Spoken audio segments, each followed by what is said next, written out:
and welcome to Series 3 of my podcast, Innervation, where we get to hear stories and experiences of incredible women from diverse backgrounds and perspectives in science and technology. Our conversation gives us insights into some fascinating innovations, but we also get to relate.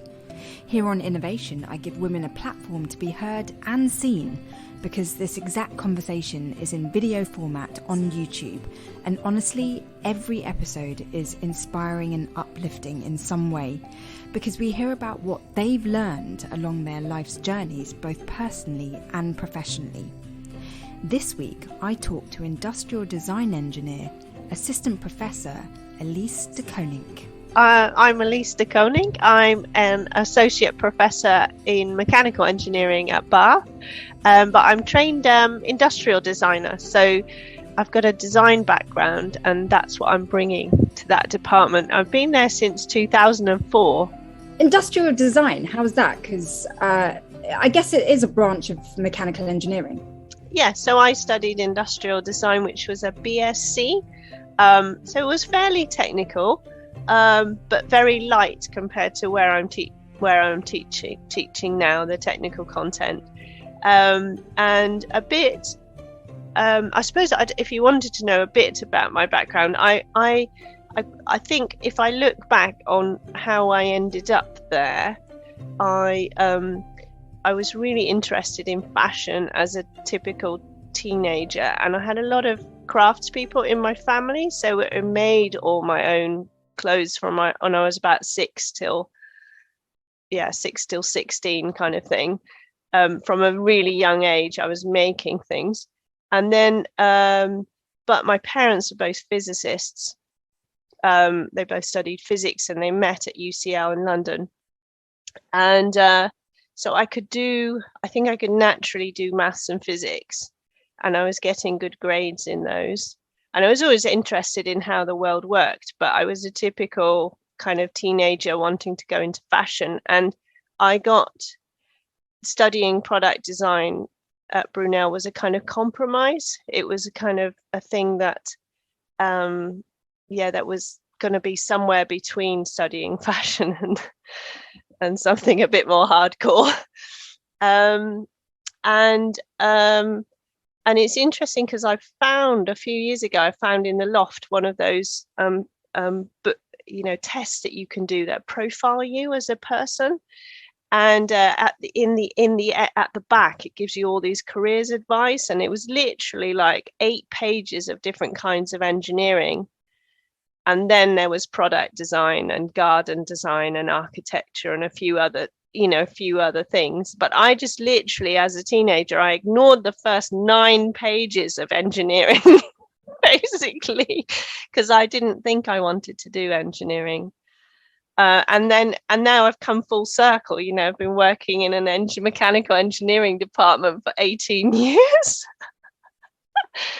So you'll have more insight on this. Do you think that people always end up where they're meant to be? 1000%. I think, where you end up is where you're meant to be. And it's so fascinating that you had an interest in fashion, because me too. And it's so interesting that you ended up in engineering. It's not a conventional choice for a woman. Why did you not get intimidated and scared off and kind of leave the industry of engineering? Yeah. Well, this is really interesting, and I reflect on this quite a lot. So I grew up in Holland. So my dad was working for the European Space Agency, and so I grew up in the 70s and 80s in Holland, where they had this massive public push for emancipation. It was what it was called, and we got sort of indoctrinated at school, and there was a lot of stuff on you can do anything. Don't limit your, girls can do anything, like loads of videos of female firefighters and what have you. And also the 80s were quite androgynous in a way in the fashion. It wasn't very, it was a special time, I think. And so I was convinced, and also my parents always said yes to everything. So my sister and I were fixing motorbikes, fixing our own motorbikes and so on, as well as, making fashion. So it did span a range of different activities they weren't all classic female oriented things that I was doing at the time. I did a lot of I did martial arts, and there were various things that were kind of very kind of mixed, that weren't particularly feminine, or that were mixed. And the society in Holland was pushing really hard at the time to sort of correct this imbalance between male and female. But what was interesting is that they weren't as far ahead as the UK was at the time, because my mum was one of only two mums in my primary school who actually worked. So they were doing a big public campaign to make things. So I honestly believe that we were living in a post feminism situation until about 6 years ago. I'd been sort of happily ignoring gender issues, even in engineering, because I thought I was just operating in a gender neutral way in my environment, never intimidated by anyone. And some of that is also because my dad is quite a big character. So dinner conversations were always very debates, So I'm always really comfortable in a room full of men and having, absolute debates. I don't even feel my gender at that in the room. I just am. But then, obviously, about 6 years ago, I start to see the stats, and I'm thinking, hang on a minute, we're still massively going in the wrong direction. What's going on? Yeah. And also realizing that I have a role to correct or to change that. So I suddenly thought, oh, hang on a minute, I'm going to have to engage with this because it's not fixed, and if anything, it's not moving in the right direction. Gender issues are such an interesting thing because it's very, very multi-layered and it's so complex. Yeah. It's interesting you talk about your dominant, not dominant, but like large character of a father. Because I also have a very large character of a father. And I was just actually visiting them this weekend. And my mum kind of wants to take a back seat and just let him shine in social situations. But it means that she's very quiet. And I bring this up because I think it's really affected the way I want to be as a woman in society, because I don't want to take a back seat.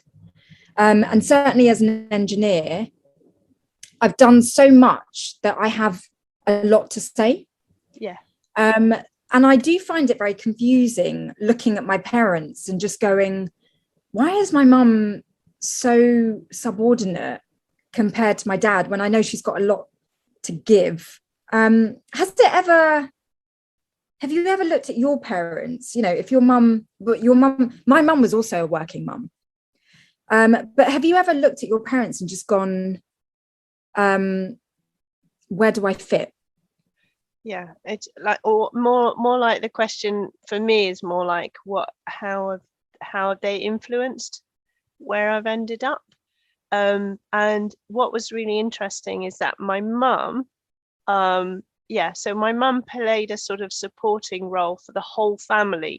She paid for my dad to do his PhD. She got a job after they graduated, paid for they got married. She paid for him effectively to, supported them whilst he finished his PhD. And then his career was always the one that made them decide to, move to America and so on. And then she would pick up the best work, the most interesting work along the way and do it kind of part-time, especially after she'd had a family. So she was like in the first bank in Chicago, the first bank in the world to have a computer. And she worked there. So she in her own right has got some really interesting bits of work, but she never had any ambition to lead or at work or anything. So for years and years and years, she worked as a computer programmer in the Netherlands when we were living there.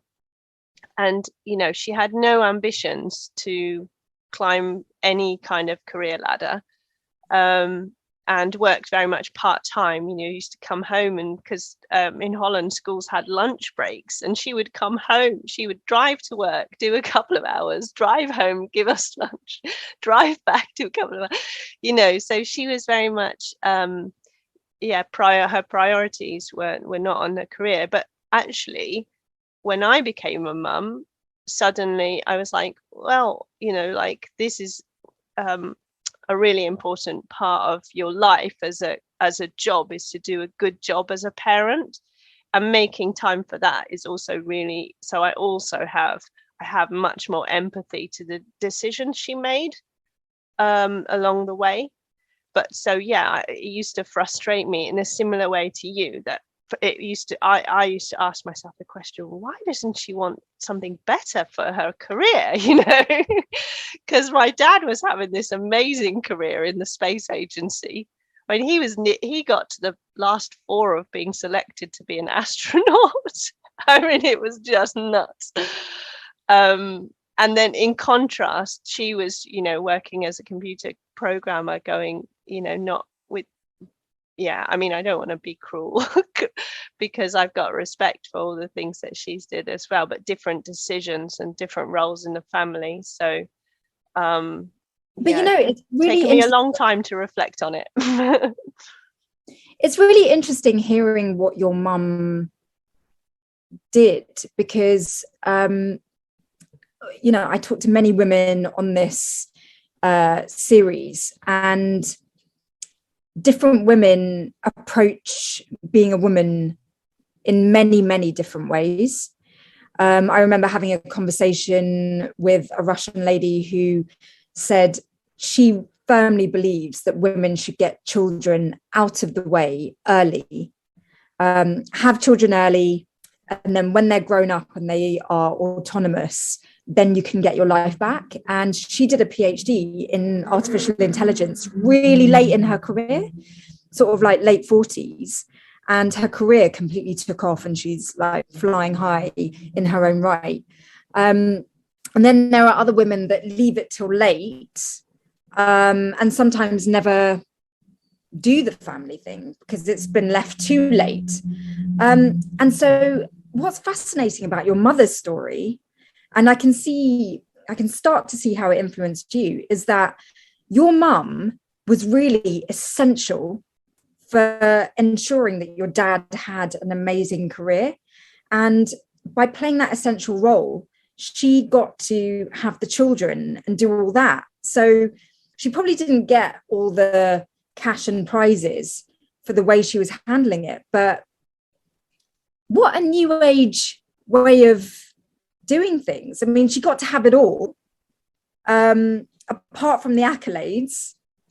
And it's kind of genius. Yeah, but I also, if you think about all the the Buddhist philosophy or anything like that, like the bigger picture, some people just actually are operating in a really wise scenario.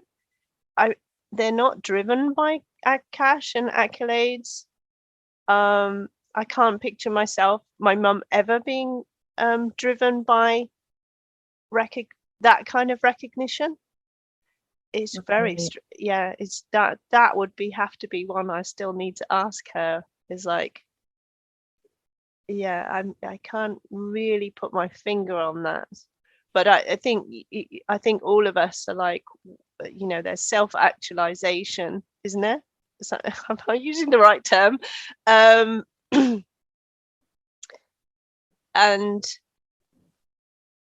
what drives us to do the things, like, am I genuinely doing this job because I care about other people's outcomes? How much recognition do I feel I need? I sometimes have those conversations with peers. There's a few senior academics who don't go for professor positions, for example, because actually as an associate professor, which is I've been now for 8 years or so, you can do any role in the university. I could go all the way up to vice chancellor level. I think you don't have to have the professor title, the full chair. So some academics, senior academics, they just let go of wanting that label, and they just get on and do the really interesting work where the work in itself is rewarding.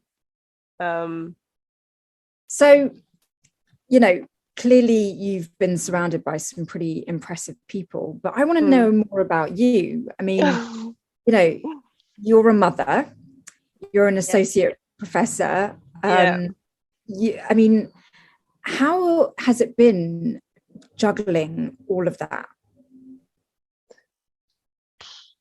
There's a bit of a, do you want the fertility story? It's part of the story, I'm afraid. Yeah. So I had a premature ovarian failure, probably so soon after I got married. When I got married, I was working in design consultancy, which is quite stressful, and you have to travel at a drop of a hat to go and see clients and all of this. And I had I'd got my PhD, and suddenly there was a vacancy for lectureship, and I thought, I'd have just got married, and I was like, we knew we wanted a family, and I was like, oh, a job at a university is going to be more stable than in the consultancy, so I'll apply for this lectureship at Bath.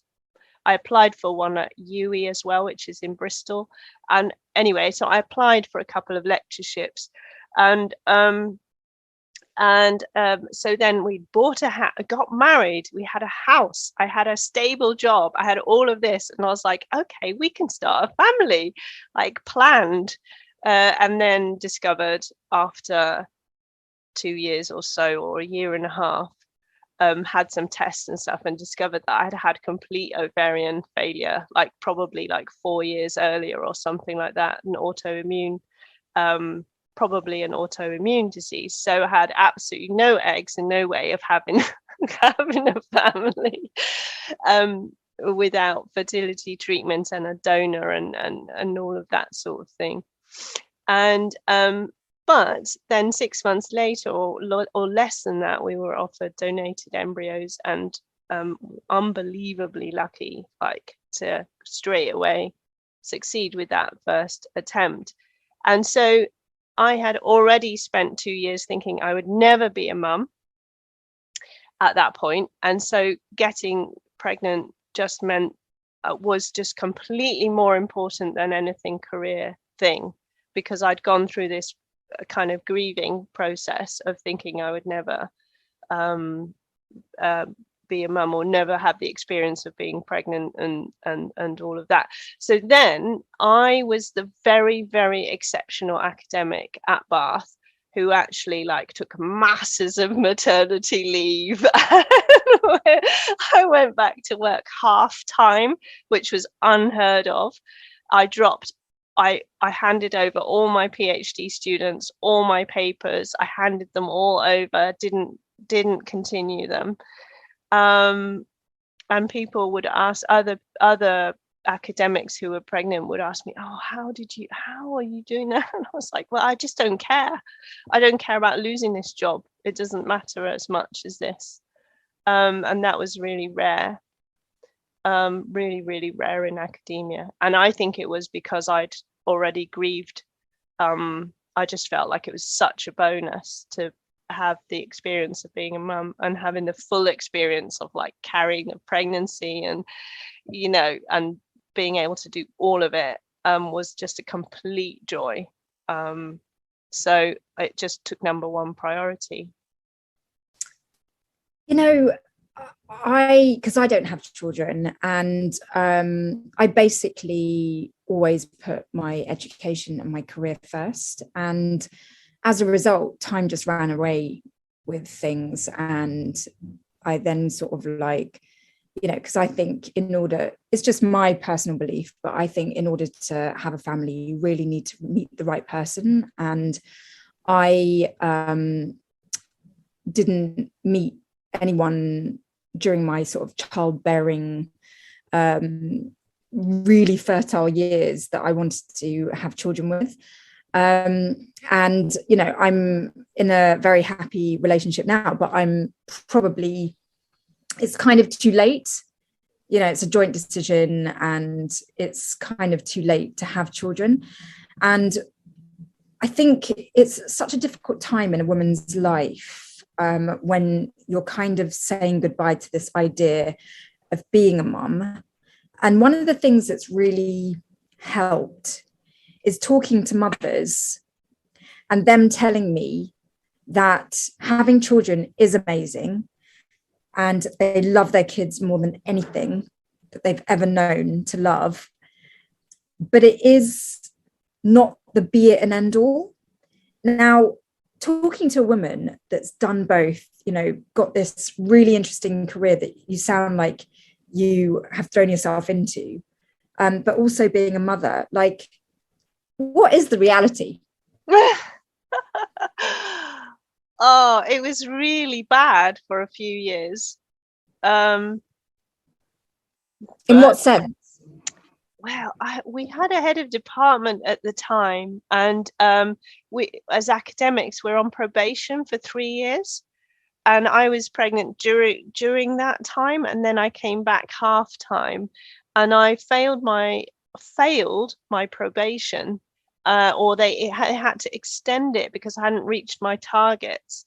And at the time, again, they didn't have much track record with people coming back part-time. They just extended.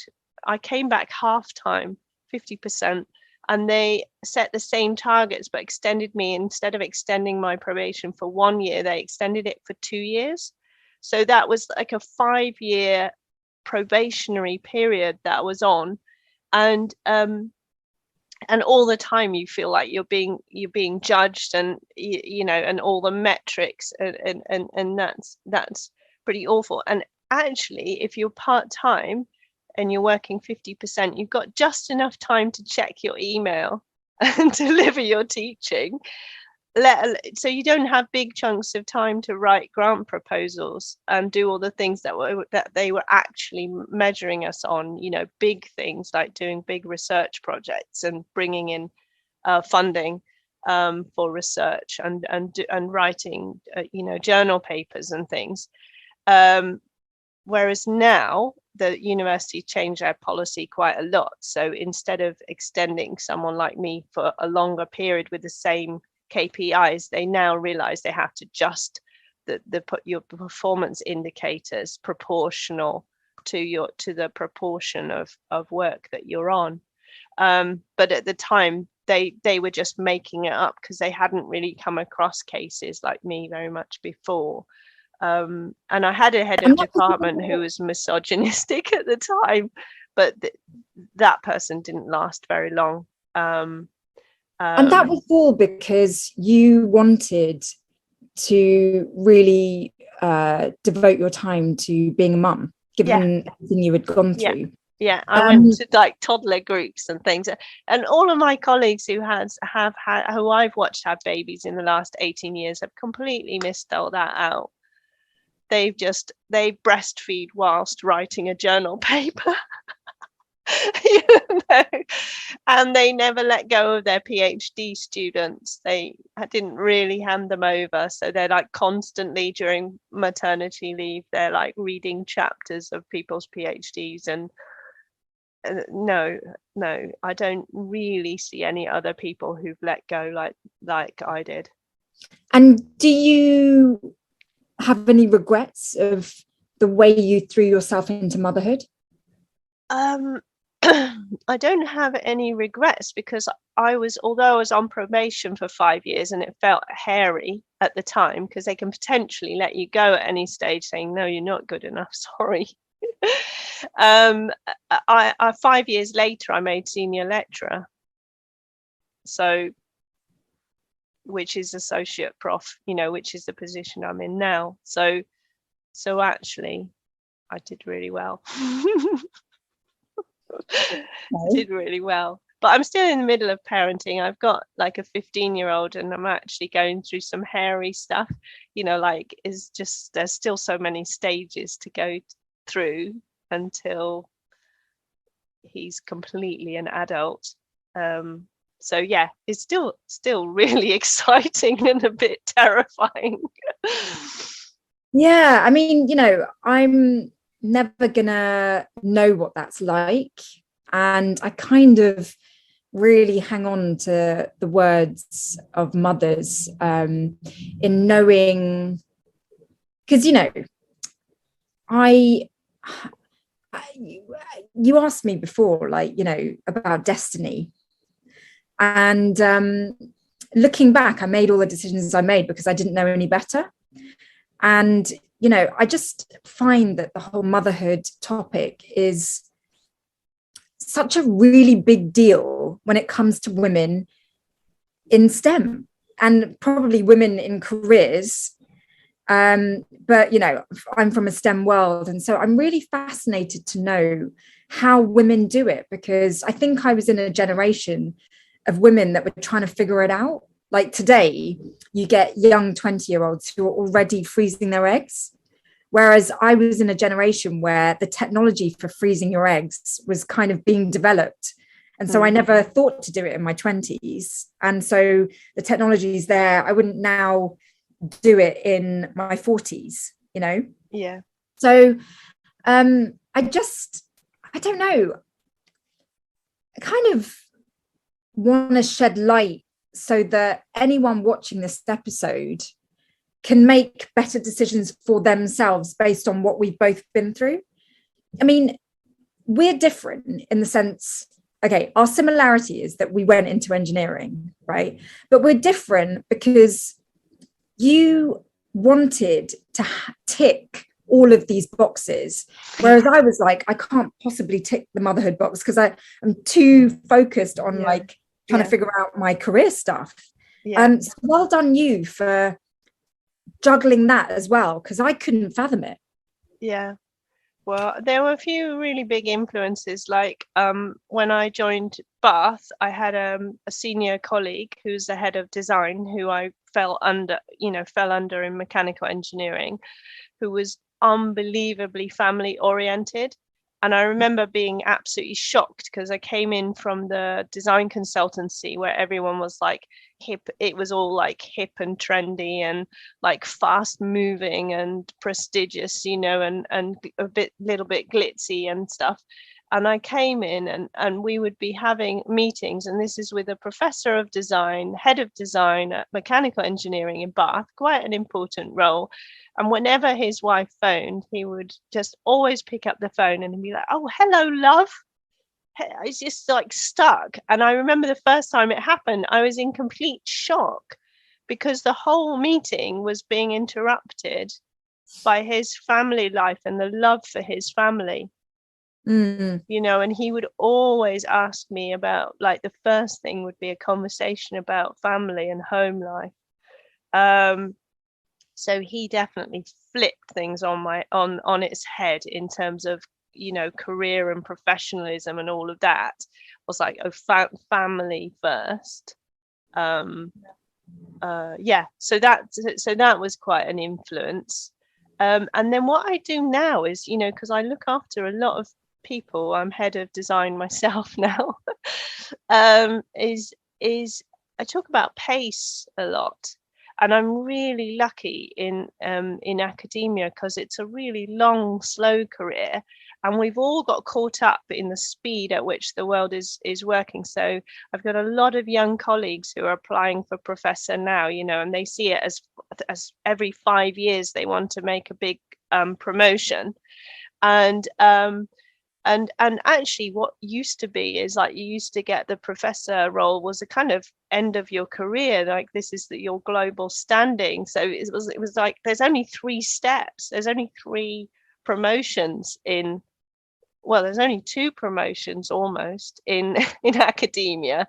So like if you achieve them all within the first 15 years, it's not really necessary to achieve them at that pace. So I talk about pace all the time when I'm doing performance reviews. It's like, are you doing this at a pace that's sustainable to you, where you can actually balance the other things that you want to do in life, like maybe travel or see family or have a hobby or keep your body healthy, because people are just, it's so easy to be completely absorbed in your career. It seems more important than everything else, but actually everything else allows you to perform in your career. So I have to, I have to remind people of that. I have to flip that on its head quite regularly. Every woman needs to have a very strong sense of what she wants. Whether she gets it or not is separate. But I think it's really important. I've experienced this. It sounds like you've also gone through that process of like really figuring out how you want your life to look. And then, once you get a clear sense of that, like opportunities come your way and you can either choose to grab it or not, and all of that. And so that's, I think, the main sort of take home message I've got from chatting with you today is that it's really important to figure out your own values, your own objectives in life, and other people may have very different ideas for their own life, and that's okay. It's not a commentary on you, or other people shouldn't affect your ideals. So with that said, then, like, is there anything you would do differently? Imagine there's a younger woman who's watching this, being really inspired by your story. Is there anything that you would say, just be careful of, Oh, God. I think what was springing to mind whilst you were lovely making a nice summary, is that be open for your own values to change. Like, don't set it all. The only limit I would say on what you've said is like, don't get too locked in. Keep checking in with yourself, like, what really matters to me at this stage, what's really important to me. Like, I've had it took me many years to decide whether I wanted to go for another promotion, for example. And I think because, like you said, knowing what you want and then moving towards it makes sense. That's what can drive you. But it takes, allow yourself to reflect and change those goals as you move through life, because you're going to be massively influenced by the things that happen along the way, right? So yeah, it's shifting the route occasionally when it feels right, when it's important to do so. Do we need to change the public perception of engineering, or was it a case of you fitting into something that you're really passionate about, and you're not conventional, but you may do? Like, which one was it? I think I was just lucky to have been exposed to a lot of different things from when I was young. So I think that's really important, and I think that has a really big effect. Like, visiting European Space Agency where my dad was working and seeing all the labs where everything was being built, like everything from satellites and so on, that all being, and then at home, like I said, working on motorbikes, and so that was already like a bit of a spectrum at the time of exposure to engineering things that I didn't even put an engineering label on, and maybe I should have done, because then maybe I would have chosen engineering to start with, which I didn't, because I just didn't know what engineering was. And and there's a massive problem with that, is that I can see now that my son comes along regularly to the department, and he comes regularly to uni, and almost none of the other kids around have that experience or background, so they don't think it's normal. They're just not used to seeing it. And so if you just normalize exposure to these things, and then find out that has a major role in making the world a better place, and making things work, and making things happen, and solving the climate crisis, and sorting out healthcare technologies and curing cancer, and that actually that's where you get into it, is just to go to places like that where you can experience and be part of some kind of engineering environment. So we just need, everyone needs to visit. Basically just keep I don't know, being in the environment and starting to see it as normal rather than tucked away in a specialist lab somewhere. Thank you for being the person that is trying to normalize women going into engineering and women doing what has traditionally been seen as very masculine subjects.